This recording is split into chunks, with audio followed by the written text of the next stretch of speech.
ही व्यथा आहे पैशाच्या पावसाला बळी पडलेल्या दीपक दुबे यांची। दुबेंसह 5 व्यक्तींना 12 लाखांच्या मोबदल्यात 25 लाख रुपये देतो असं सांगणाऱ्या नारेगावच्या साहेब खान आणि यासीम खान या बाबांनी गंडा घातला। लोकांना पैशाचा आमिष दाखवून गंडा घालणाऱ्या या बाबांच्या विरोधात आता गुन्हा दाखल झालाय। भेटून ते सांगितलं की औरंगाबादमध्ये यासीम खान म्हणून एक महाराज आहे,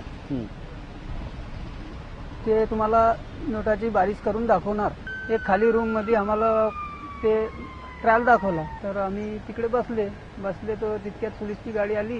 पोलीसची गाड्याने ते दवाई वेस्टेज केली चौकीमध्ये घेऊन। तर आमच्या डोळ्याच्या समोर झाला ना की 2 मिनिटात गाडी आली, पोलीसवाल्याच्या सोबत मजाक करून राहिला तर ते डॉक्टर शेख म्हणून त्याचे साथीदार। त्याचं असं म्हणणं आहे की मला एक 70 बाबा म्हणून आहे नारेगावचा, त्यांनी पावसाचा पाऊस पाडून देतो म्हणून माझ्याकडे पैशाची मागणी केली 12 लाख, परंतु मी 4 लाख जमा करू शकलो आणि त्याला दिले। नंतर माझी फसवणूक झाली असं माझ्या लक्षात आल्यानंतर मी त्याला परत पैशाची मागणी केली, त्याने काही पैसे दिले नाही। तर या प्रक्रियेबाबत त्याने फिर्याद दिल्यामुळे त्याचा गुन्हा दाखल झालेला आहे। आपण सर्व शक्यता पडताळून जर ते कुणी असेल तर निश्चितच त्यांच्यावर कारवाई करण्यात येईल। पोलीस असतील, असे कुणी असो, पोलीस असो, अधिकारी असो, कुणी असो, कारवाई तर होणारच, कारण कायदा सर्वांसाठी सारखाच काय होणार। 3 जुलैच्या रात्री दुबेंसह 6 जण पैशांच्या पावसासाठी बुलढाण्याहून औरंगाबादला आले। बाबांसह चिखलठाण्याजवळील एका शेतात ते गेले। बाबांचं मंत्रपठण सुरू असताना पोलिसांनी धाड टाकली आणि बाबांच्या मंत्रालयाला औषधी बाटल्या फोडल्या। दुबेंनी बाबांकडे पैशाची मागणी केली असता बाटल्या फुटल्यानं पैसे देण्यास बाबांनी नकार दिला आणि त्यावेळी बाबाची टोळी आणि पोलिसांची मिलीभगत असल्याचं लक्षात आलं।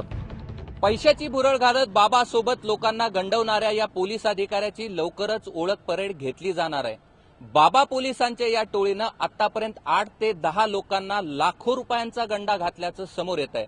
त्यामुळे बाबासोबतच या पोलीस अधिकाऱ्यावरही अंधश्रद्धा निर्मूलन कायद्याअंतर्गत गुन्हा दाखल करण्याची मागणी फसगत झालेले व्यक्ती या ठिकाणी करतायत।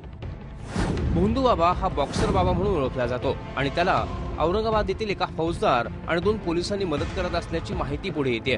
त्यामुळे कायद्याची अंमलबजावणी करणारेच गुन्ह्याला वाट करून देत असतील तर कायदे काय कामाचे। कृष्णा केंडे, एबीपी माझा, औरंगाबाद।